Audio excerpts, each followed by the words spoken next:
Bowing out. Taiwan's military ramps up recruitment as a generation of soldiers retire. Washington warns. US suggests China could face an onslaught of sanctions if it invades Taiwan. Pilgrimage in peril. How will one of Taiwan's biggest religious events, the Mazu procession, cope with the latest COVID-19 outbreak?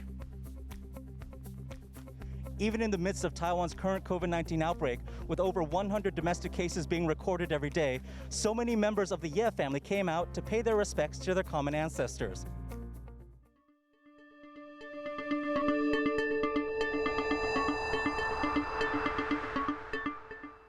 A warm welcome to TaiwanPlus News. I'm Yin Khvat. In just the past 5 years, more than 10% of Taiwan's forces have retired from the military. The country is doubling its efforts to enhance its combat readiness and is finding ways to entice a new generation of soldiers. Jaime Ocon has the details. As tensions with China continue to rise, Taiwan seeks to enhance the combat readiness of its troops. But a recent military report revealed that in the past 5 years, almost half of its soldiers have applied for early discharge. The report says the reasons include long work hours and not being able to apply their training in the field. Officials are looking to address the issues.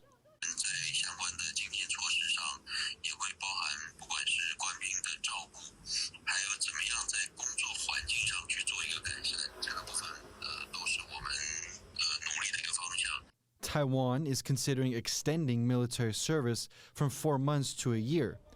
The war in Ukraine has made the country reevaluate its combat readiness. Taiwan also plans to recruit an additional 47,000 troops, expanding the military by 25%. And to do that, Taiwan will need to rearrange its troops. 未来的义务役可能，比如说，在一个旅里面，可能就是一个补充兵营，或2个补充兵营，这样子就是专门是义务役的部分。 这样子，我想可以让整个单位的就是战力跟那个干部的负担会减轻。 As Taiwan continues to bolster its combat readiness, it hopes to usher in a new wave of soldiers and better protect its sovereignty. Chris Ma and Jaime Ocon for TaiwanPlus. In one of the highest profile visits from Washington, the Speaker of the U.S. House of Representatives, Nancy Pelosi, is set to visit Taiwan on Sunday. Japan's Fuji News Network says Pelosi will travel to Taipei after a meeting with the Japanese Prime Minister Fumio Kishida in Tokyo. It's expected to replace a planned stop in South Korea. The Speaker is second in line to the U.S. presidency, following the Vice President. The last sitting House Speaker to visit Taiwan was Newt Gingrich in 1997. Sunday also marks the 43rd anniversary of Washington's implementation of the Taiwan Relations Act into law. The legislation regulates U.S.-Taiwan ties after the two countries broke off formal diplomatic relations.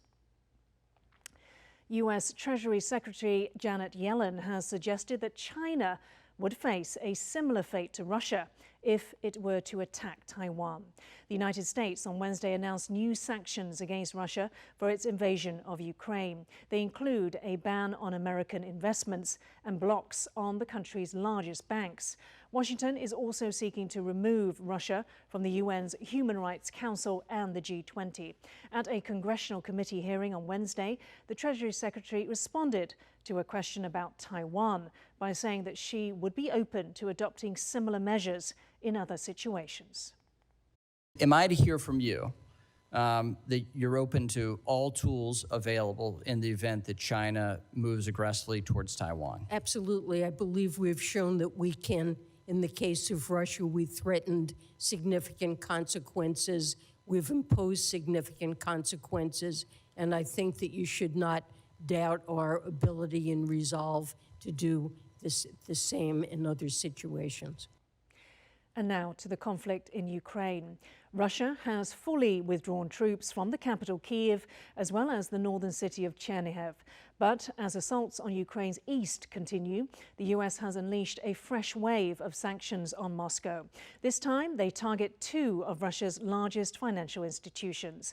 James Chater reports. Residents of the Ukrainian city of Chernihiv pick through what's left of their homes. The Pentagon has said all Russian troops have left the northern Ukrainian city, as well as the capital Kyiv. Moscow says it's refocusing operations on Ukraine's east, especially the Donbas region, where ethnic Russian separatist groups are based. But for Ukrainians who survived the Russian assault, the withdrawal has exposed the invisible scars of war. То, что повреждено, это восстановится, но моральный шок пережить просто нереально. Он еще соседи стоят, бедная тетка с подвала по сей день не может вылезти, хоть уже и тишина относительно. Мать моя, она уже психически, я не знаю, на восстановление, сколько на это уйдет, не знаю. Я не могу без слез это говорить. As the true scale of Russian atrocities in the Kyiv suburb of Bucha become clear, the US has unveiled a fresh round of sanctions. They include restrictions on US transaction for Russia's two largest financial institutions, as well as freezing the overseas assets of the daughters of Russian President Vladimir Putin and the family of Russian Foreign Minister Sergei Lavrov. But as Russian bombardment in Ukraine's east intensifies, for Ukraine's president, the Western measures still fall short. Цей пакет виглядає ефектно, але цього замало. Але все ж навряд чи його можна назвати співмірним тому злу, яке світ побачив в Бучі, тому злу, яке продовжується в Маріуполі, в обстрілах Харкова, в намаганні Росії розпочати новий, глобальний, кривавий наступ на Донбасі. At a Wednesday meeting of NATO foreign ministers, there were promises of more military hardware for Ukraine, as NATO's Secretary General warned the war could be protracted. We have seen no indication that President Putin has changed his ambition to control the whole of Ukraine and also to rewrite the international order. So we need to be prepared for a long haul. As Russia refocuses attention to Ukraine's east, a new wave of evacuations begins.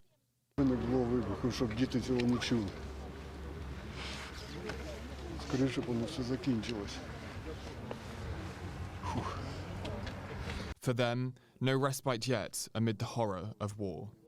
Patrick Chen and James Chater for TaiwanPlus. Taiwan has joined a number of countries imposing economic sanctions on Moscow over its invasion of Ukraine. It has revealed a list of 57 products banned for export to Russia, which includes semiconductors and telecoms equipment. Taiwan announced in February that it would join global efforts banning the export of goods for military use to Russia. Moscow put Taiwan on a list of 48 countries or territories deemed unfriendly following the announcement. In 2021, Taiwan's exports to Russia amounted to $1.3 billion, less than 1% of the country's total exports. One of Taiwan's largest religious events is getting underway Friday, and organisers are taking steps to make sure it doesn't turn into a hotbed of COVID. They face a big challenge, with hundreds of thousands participating against a backdrop of growing infections in many parts of the country. Taiwan continues to see a new daily caseload in the triple digits. It reported 531 new cases on Thursday. John Van Trieste has more. Every year, devotees of the sea goddess Mazu set off on foot from her Dajia Zhenlan temple. Over the 9 days that follow, they cover a circuit of around 300 kilometers, paying respects at other temples along the way. Some years, the number of pilgrims can approach 1 million. And though the event was significantly scaled back in 2020, last year, an estimated 100,000 took part on the first day alone. To keep the crowds COVID-free this year, temples along the route say they won't offer food or shelter to pilgrims as they have previously.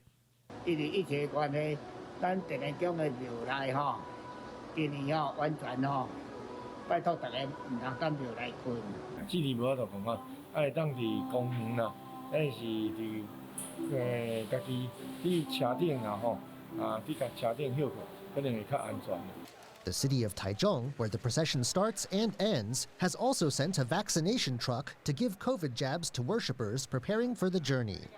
Klein Wang and John Van Trieste for TaiwanPlus.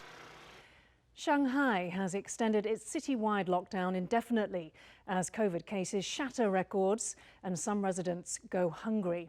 China reported over 20,000 COVID-19 cases on Wednesday, the highest daily number since the pandemic began. Shanghai is at the center of the latest surge, with all of the commercial hub's 25 million people now under lockdown. Tens of thousands of personnel from other regions have been mobilized to enforce mass testing and ensure no one leaves their homes. Online delivery platforms are under strain, and residents unable to place orders are complaining of food and water shortages. The lockdown of China's financial powerhouse is threatening to devastate the economy and could have global repercussions, with major supply chain disruptions. Coming up after the break, we find out why Taiwan's oldest political party, known for its ties to China, is opening an office in Washington. Details after the break.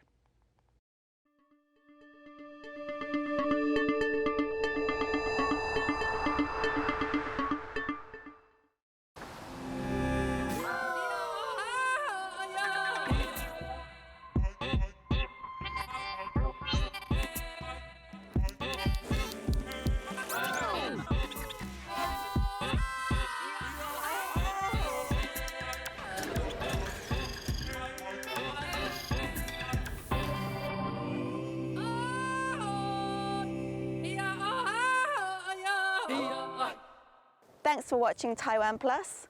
For more great stories from Taiwan and around the world, download the TaiwanPlus app.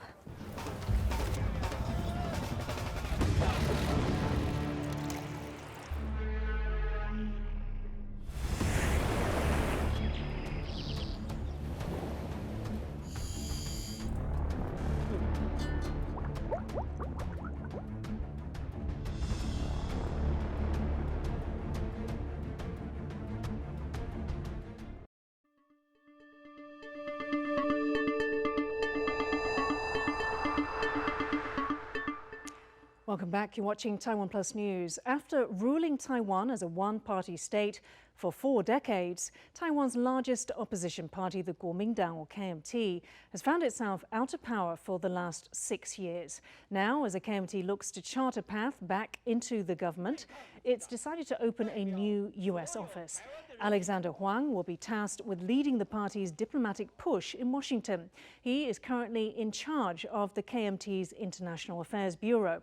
The party has not had any representation in Washington since 2008, while Taiwan's ruling Democratic Progressive Party has maintained a consistent presence in the U.S. KMT officials said party chair Eric Chu will officially open the office when he visits Washington next month.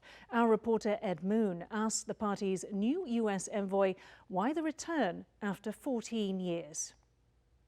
We believe that a permanent representation in Washington, D.C. will give our American friends the impression that we are, firmly, committed that to look at the U.S.-Taiwan relations as our priority. In an era of intense competition between China and the U.S., do you think it's inevitable that Taiwan has to choose a side? Or is it possible to carve a middle path between the two?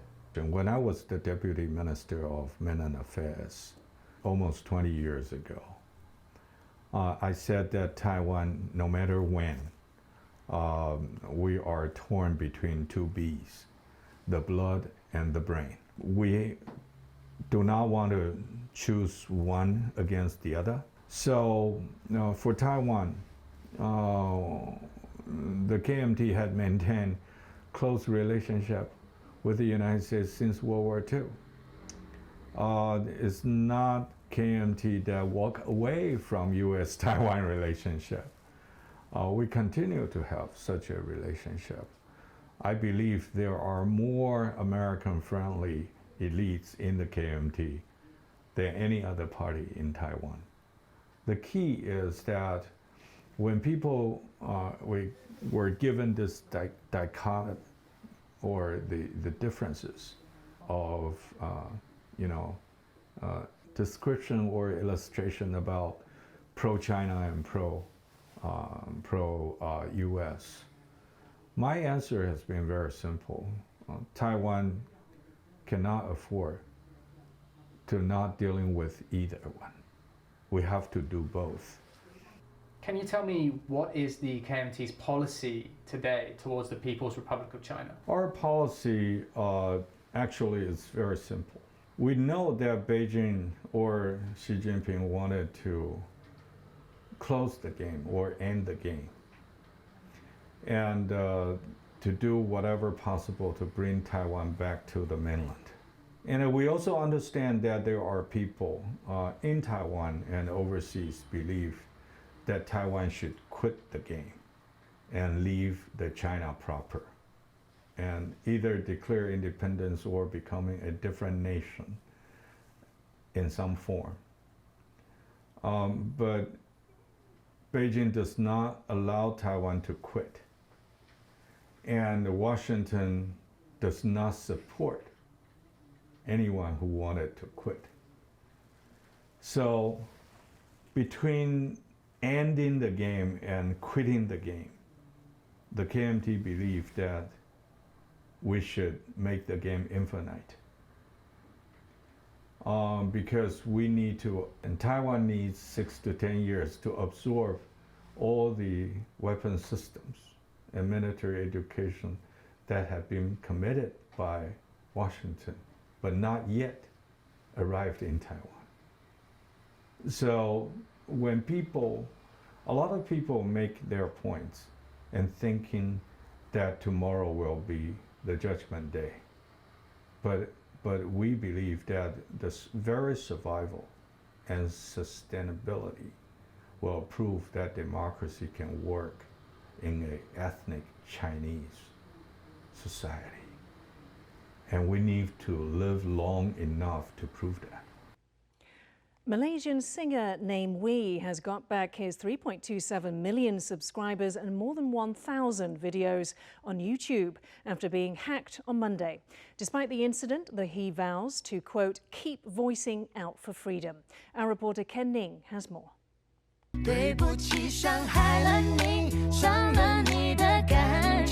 Famous for being vocal on social issues, Malaysian singer Namewee said he was prepared and not surprised by the hack of his account.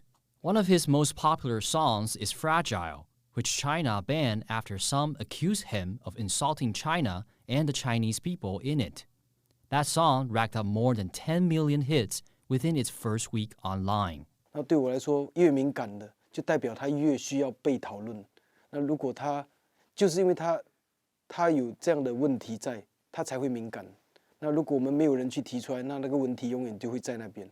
At one point on Tuesday, there was only an error message on Namewee's official YouTube account. The title of his channel was changed to an obscene phrase in Russian and all of his videos erased. Suspecting the hack was done by a Russian, Namewee has made a video cursing at the hacker in Russian and exclaiming his support for Ukraine. And we support Ukraine. Although Namewee's YouTube account has been restored, the video against the hack remains pinned on his Facebook. Rick Yi, Eugene Huang, and Ken Ning for TaiwanPlus. Qingmingjie was on Tuesday and the tomb sweeping season is coming to an end. Our reporter Eric Gao went to Taiwan's biggest single-family tomb sweeping ceremony in Taoyuan to see how it's being held during the ongoing COVID-19 outbreak. Just west of Taipei, this crowd of thousands has come together in this mausoleum for the annual Qingmingjie, or the Tomb Sweeping Festival, when people across the Chinese-speaking world visit the graves of their ancestors to pay their respects. Everyone here is part of the Ye family. It's been 15 generations since they first arrived in Taiwan, and the tradition is still going strong. 因为我们所有的祖先的骨骸都放在这边，都没有外流出去的，所以说我们所有的子孙到清明扫墓绝对都会往回来我们这里扫墓。我们287年以来都是这样子。 It's the largest single-family event in Taiwan, and relatives come from all over to participate. Before COVID travel restrictions, they would return from abroad as well. The event is so big that the local mayor comes to pay his respects every year. 这个是我们无形的资产，那也代表我们对于先祖开发这块土地一份感怀。这个地方也是我们一个很重要的文化地标。This year's tomb sweeping came as the local pandemic situation worsened, with concerns that it could spread further over the long holiday weekend. Even in the midst of Taiwan's current COVID-19 outbreak, with over 100 domestic cases being recorded every day, so many members of the Ye family came out to pay their respects to their common ancestors. In the years before the pandemic, this entire area would be full of the Ye family. COVID restrictions in 2020 meant only a handful of people were allowed to come. That number expanded to about 100 in 2021. This year, the limitations were eased so long as participants followed safety measures. 今年我们就说疫情有比较缓和了，缓和就是有打2剂以上的，我们就可以来自由参拜。 Even with these precautions, some Ye family members chose to avoid the crowds and came after the main ceremony earlier in the day. Traditionally, all family members are meant to attend that group worship.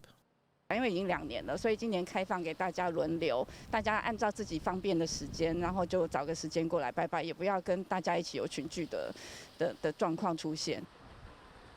During the COVID-19 pandemic, some temples and mausoleums have gone digital, letting people honor their ancestors from the safety of their own homes. The Ye family event organizers currently have no plans to do so, but one younger relative thinks the idea is worth considering. 很多海外的，就是同宗族的都没有办法回来祭祖，或者是有些住比较远的，他们工作可能不太方便，所以我觉得这也是给我们的一个机会去学习。 Before the pandemic, over 8,000 Ye family members would come together for tomb sweeping. When travel restrictions are lifted, organizers hope to one day set a Guinness World Record for the biggest single-family tomb sweeping ceremony. 有往这个方向，因为要上万人的时候才能破金氏纪录。 如果之后有机会可以挑战金氏世界纪录的话，我也会想要参与的。 As Taiwan moves to living with COVID-19, the Ye family could see more people attending the event next year, pushing them closer to that world record goal. James Rayner, Ken Ning, and Eric Gao for TaiwanPlus. The Bluefin tuna season has kicked off in Taiwan, with the first catch of the year up for auction this weekend. Weighing over 180 kilos, the Pacific bluefin tuna was caught on Tuesday off the southern county of Pingdong. Tuna spawn in Taiwan's waters between April and June, when the fish is at its fattest. The fish catch of the year always fetches the highest price. It could sell for over $60,000 US. A Taiwanese car has broken a speed record set by a Chinese TikTok star who said that Taiwan does not have any fast cars.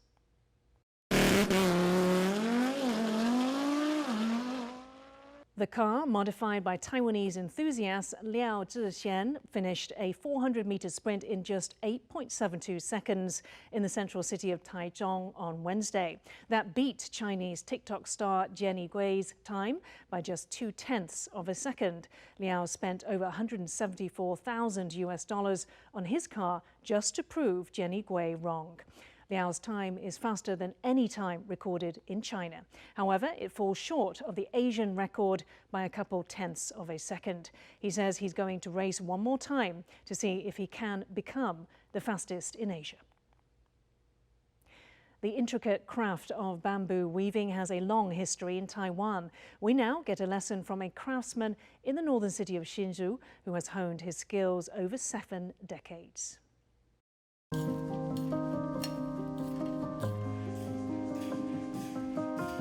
I 係民國22年出生，你也是88歲咯。我做咗咪都做70年嘅。我13歲就開始做，做咩都是我73台，我公我爸做咩都啊。當時哦講不好，那個什麼時間啊，台灣啊冇工業了。 只有3種好學手藝啊，剃頭、木匠、做咩，4個3種。佢哋冇嘅學手藝，然後咁做啦，做三些苦工啊。做咩都最辛苦是應該差不多46年家下啦，家個手工木牆啊，家下起艱苦啦。到了民國80-90年家下個時國貨時天，差不多用機器啊，冇嘢用手嘅啊，咁冇幾耐咪攞啦，應該日本工廠除咗侵害，係咪？佢就開始做嘅啦，做了左右40年了。